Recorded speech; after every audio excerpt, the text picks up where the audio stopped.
Hey, I know it has been a hot minute since I've done a video, so if you happen to be subscribed to me and you're actually watching this, welcome back. I know it's been a long time. If not, hi, welcome to my channel.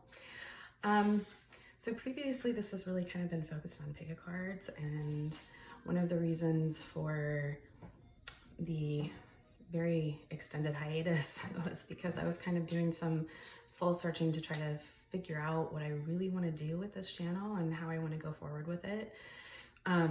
So that's kind of what this is. It's kind of a reboot a little bit, and really what we're going to focus on more is going to be more astrology based and natal chart, and just really kind of learning about astrology terms and what that means for your personality and psychologically, and why it's important and how it relates, and how you can use it in your life. So that's really what we're going to focus on going forward. Yeah, so I'm just going to jump right in. Lots of people are always like, astrology is fake. Yeah, okay. It's not like astronomy or backed by science or anything like that, but there's a lot of things that exist in the world that are not backed by science or, fact-based. And to be honest, everything in our lives, everything in our world is kind of really just ideas and symbols that we apply to those ideas to make them mean something. So, I mean, is it really fake? Is kind of everything really fake? Like, don't we kind of decide what we are and what our world is? We do. So there's that. But also, when I ask people why, well, why do you think it's fake? The biggest reason is, well, I don't feel like my sun sign. So why would someone not feel like their sun sign? And I totally get it. I'm actually a very good example of that. Like if you, for instance, I'm a Libra. So just like looking at the typical like cookie cutter definition of a Libra, or, I mean, yeah, there's some things about me that are very much like that, but there's a lot of it that is not. I'm not really super extroverted or outgoing or, talk just to talk. That's really not me. So why would I believe in that if that's, where my sun sign is, but that doesn't really feel like my personality? Well, there's so much more to your birth chart than just your sun sign. Your sun sign represents your ego, basically what you show to the world, the biggest part of your personality that you feel most comfortable with showing to the rest of the world. But your birth chart contains so much more than that. You have a moon sign, which is your emotions and what brings you comfort. And it also represents the personal subconscious. So it also represents how we react to things when we're triggered. We also have a rising sign, which is our physical aesthetic, basically.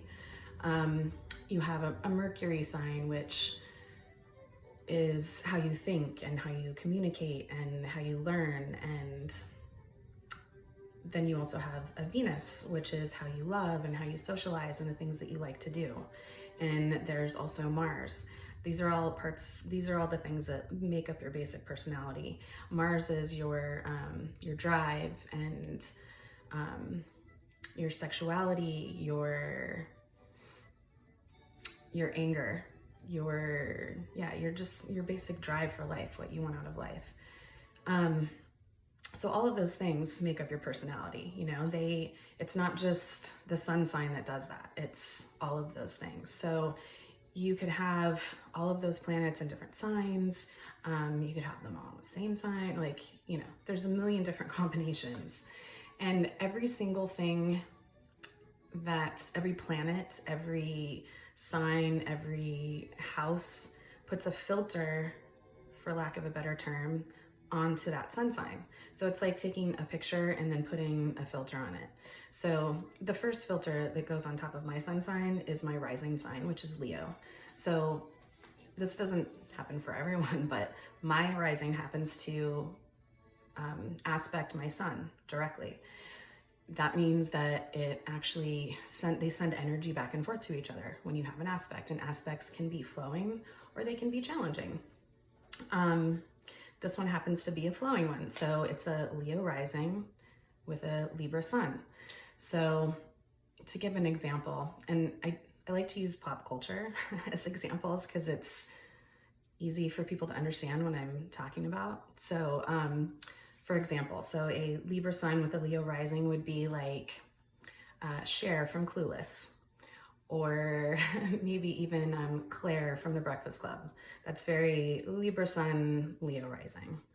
And yeah, there's definitely an element of me to that. I have totally done it. Oops, my bad. I've totally done that. Totally.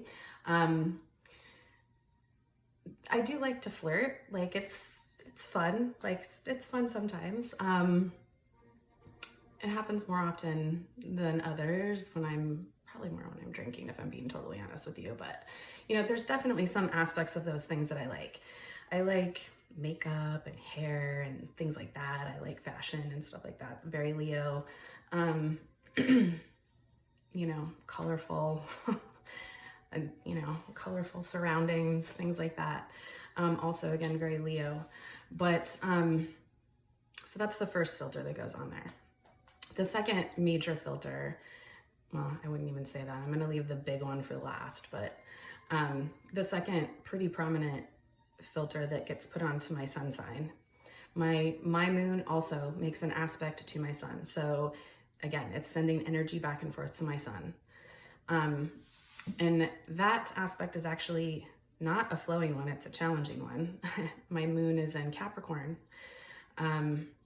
It's actually like the worst place for someone's moon to be because it just doesn't feel comfortable there. Capricorn moon can be kind of aloof. They're very serious. They take everything very seriously, especially achievement. You know, they want to achieve something. They want to, you know, achieve something in the material world to say that they've done that, or just to achieve. Their Capricorn's ruling planet is Saturn, and Saturn is all about, you know, it's a teacher planet and it wants to achieve. Very materially focused.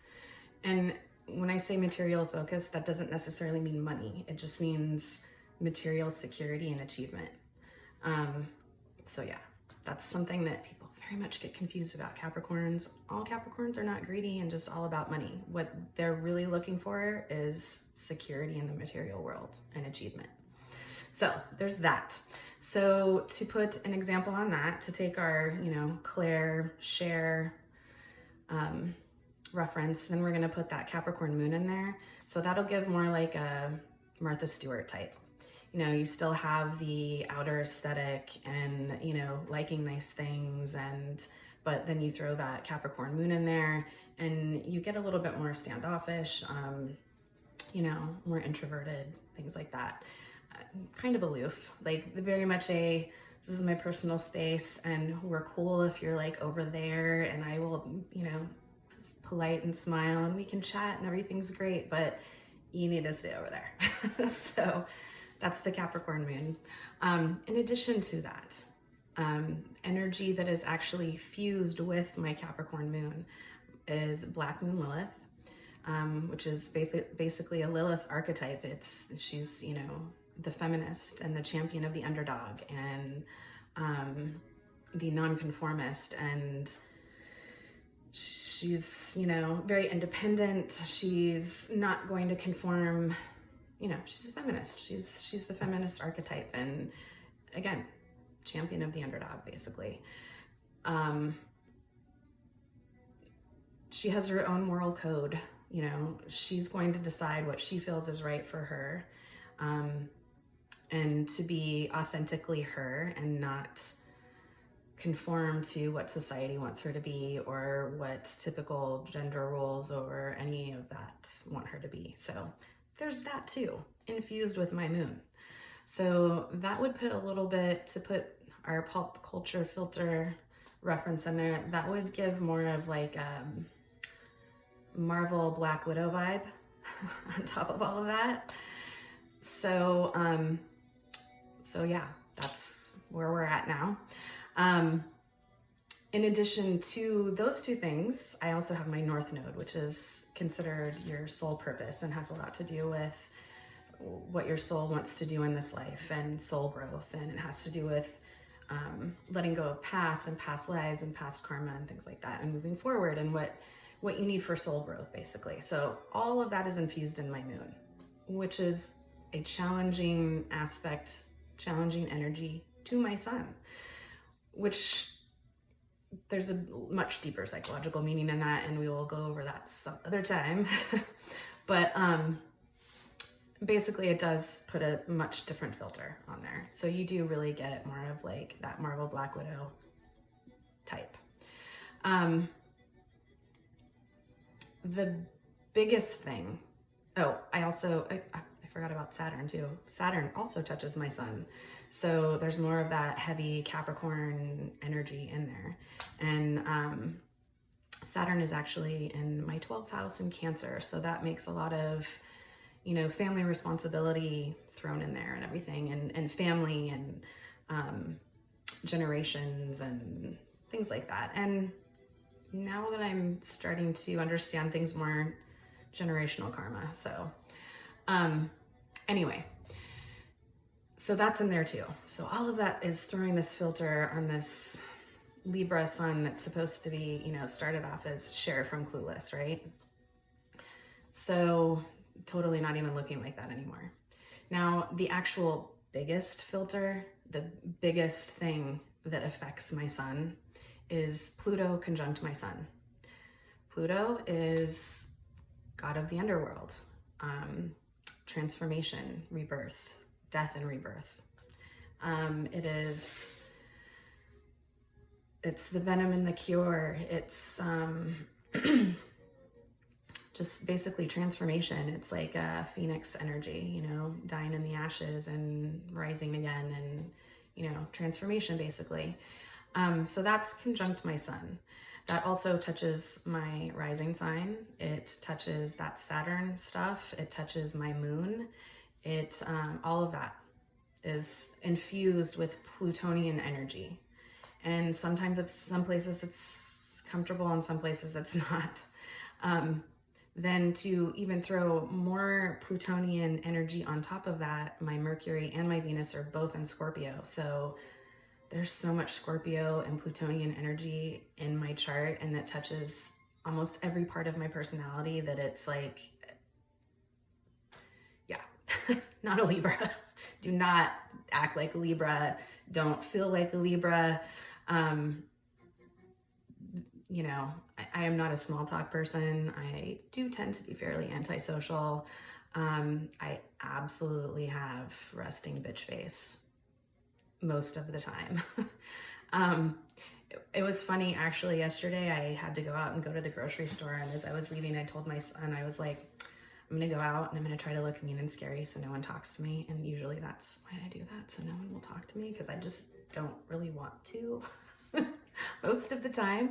And not in any mean way or anything like that. It's not, well, I am an ooh people kind of person, I won't lie. But anyway, so throwing all of that Plutonian energy and stuff on there, then the pop culture thing that comes to my mind actually is Morticia Addams. So I'm, going from my sun signs in Libra to, but really I'm more of a Morticia Addams, which is not Libra, So that is why people do not feel like their sun sign. So then they just dismiss astrology altogether and say, it's not real and it's all bullshit. Sorry. I know YouTube doesn't like cursing, but I don't care. Anyway, we'll go on. So that's why. there's just so much more involved in your birth chart than just what your sun sign is. Yeah, it's huge. So I guess probably another question people would say, well, why do you even need to know that? Like, what's the point?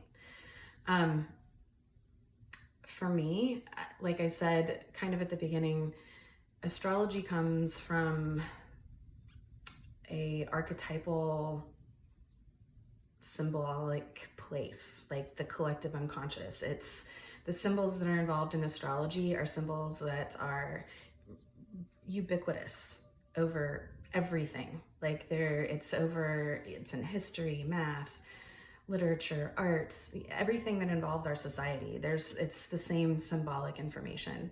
It's the same kind of symbols that are in tarot. Just name something and it's going to be a part of it. There's going to be an archetypal symbol from astrology. So yeah, there's that. I personally use it in a psychological way. I was a psych major in college and fell in love with Jungian psychology, and that was kind of the rabbit hole for me. And what a lot of people don't know is that Jung actually used birth charts in his analysis and his practice. The community really kind of thought he was a mystic. So it was like one of those, we know that this is going on, but let's not talk about it because, we want to give some legitimacy to his psychological practice, right? His theories and stuff like that. So it's kind of like one of those unknown secrets, right? Or, like those things they don't talk about in the Jungian community, but he did. And because again, it's based on the principle of the collective unconscious and archetypal energy and synchronicity. And he even said, he's like, I don't understand how it works, but it does. So, that's kind of what he just took it as. That's where I found it. Like, that's the direction that I take it from, how I view all of those things. I personally view it as a map to my psyche, to my soul, to, what I'm supposed to be doing in this life, telling me who I am. You can look at your birth chart and like literally see psychological complexes, which makes it so much easier to deal with these things in life when you can see them. Because, people can spend years and years and years in therapy and never even get to a place where they can even find what it is that they're looking for that they need to deal with. But when you're looking at your birth chart, you can actually see those things. You can see where you need to move forward and what are challenging to you, like what parts of your personality are challenging and where you do have those complexes. And it's just, yeah, I've been looking at my chart for 2 decades, basically 20 years. And I'm still learning things about astrology. And because I have all of this Plutonian energy, and especially Mercury and Pluto, if there's something that I'm interested in, I want to know every single thing about it. Like, I go deep dive, and because I'm a Libra, I look at it from all sides. So yeah, so I do that. But the interesting thing about it, and I think this is true with all psychological complexes, is that sometimes you don't really understand them until you're ready to understand them, because that's happened too. Like, I've literally come across complexes that I've seen in my chart for ever since I've started, and I kind of know what it means, but at the same time, it really didn't click for me until like within the last year, no joke, that I was watching 27 Dresses and I was like, oh my God. It was just, yeah.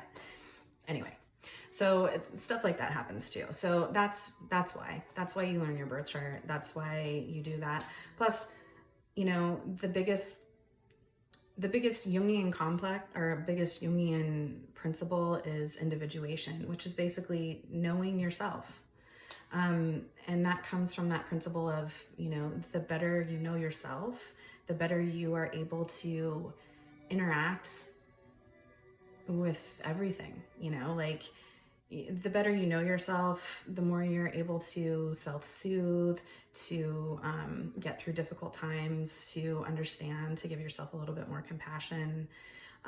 Also, the better you know yourself, you can deal with the outer world better, like other people. Because if you know things about yourself and things that are wounds and triggers and places where, you know, healing needs to happen, or even, you know, strong points for that matter, and someone comes in, someone else from life triggers that in you, you are either going to, if it's not healed, you're probably, and you're not aware of it, you're going to project that onto that other person, number one. If it is, and you do understand it, you're going to know how to react from a place of health, you know, from a place of taking responsibility for a wound and not putting that on the other person. So there's that also.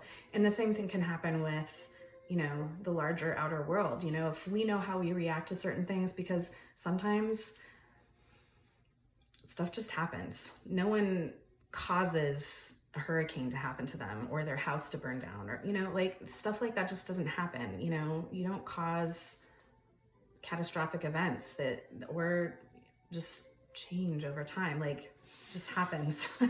So when you know yourself and you know if you have some wounds in that area, it makes it easier to deal with that as well.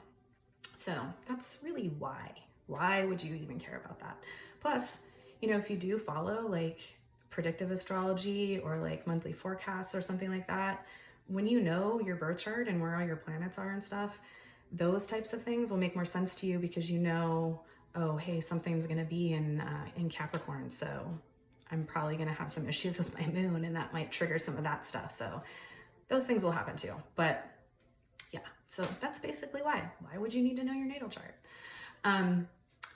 So yeah, that's kind of why. So like I said, going forward, I do want to do a lot more like informational videos, you know, concepts about astrology, things like that. So tell me what you want to know about. Just like, and what I want to do, I'm definitely going to start with basics, because there is kind of an aspect to astrology that's sort of like, kind of like math, where if you don't get those like super basic concepts, some of the other higher level concepts are not going to make sense really. Like you're going to have a hard time putting it all together. So I do want to start off like really super basic, because there's a lot of things that people don't really get about it, I guess.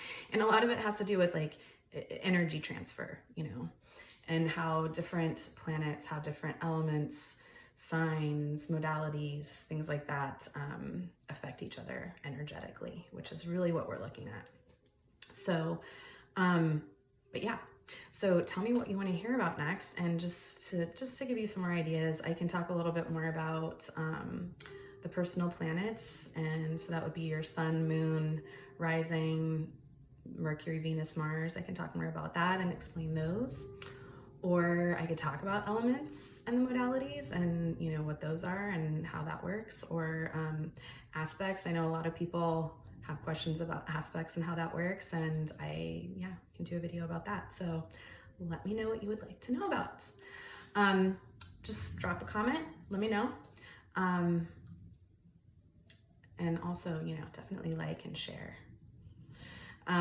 But also, I did want to let everyone know that I am doing birth chart readings. So what those are, what they would consist of, it's a 1 hour video call, and they're $60. And basically what I do is I just look at your birth chart and we'd go over it and talk about it and talk about major aspects in there and things that maybe you don't see. If there are particular things that you want to know, let me know. What I would need for that is your date of birth, so your day, month, year, the place you were born, and the time. And like I said, $60 hour video call. And since we're doing this, you know, we're getting started here and we need some bookings and everything. For the first 25 people that book a natal chart appointment, you will also get a free hand-drawn natal chart with like color coded where everything is, and kind of like a little key at the bottom to kind of explain some things and stuff like that. So, and like I said, hand drawn. So that's for free for the first 25 people that book. My information will be in the description. And if you're not in the US, do not worry. I still got you. Definitely hit me up because I got you. I also do synastry readings. And if you are not familiar with what synastry readings are, they are basically taking two people's birth charts and looking at them and seeing how the energies interact with each other. The majority of people that do synastry or have those done, it's love and relationships. However, it doesn't have to be that. Most people do want to know about that. Everybody always wants to know about love, just like in tarot. Want to know about love? Tell me about love. And it's like, I find it kind of funny because everyone wants to know about it, but nobody wants to talk about how they want to know about it because they think it's silly or, whatever. But they do. So anyway, most people want to know about that. But like I said, it doesn't have to be about that. It can be any kind of relationships, your kids, your parents, siblings, your bestie, coworkers. Yeah. Again, I do still need the same information though. So I'd still need, all of their birth date, and the time they were born. Why do we need the time? We need the time you're born because that tells me where your ascendant is, and it pinpoints where your moon is. So that's why. And those are pretty important parts of your chart and your personality, like pretty big things. So that's why we need the time. And again, like I said, I need it for both people. So the synastry readings are an hour and a half, again, video call, and those are $100. And you would need, like I said, all of that information. So yeah, I have those available as well, and those are always fun. So like I said, my information is in the description, so definitely email me, book some appointments, and comment and let me know what you want to hear about. Like, subscribe, and share, and book your appointments. And thanks, and I will see you guys in the next one. Bye.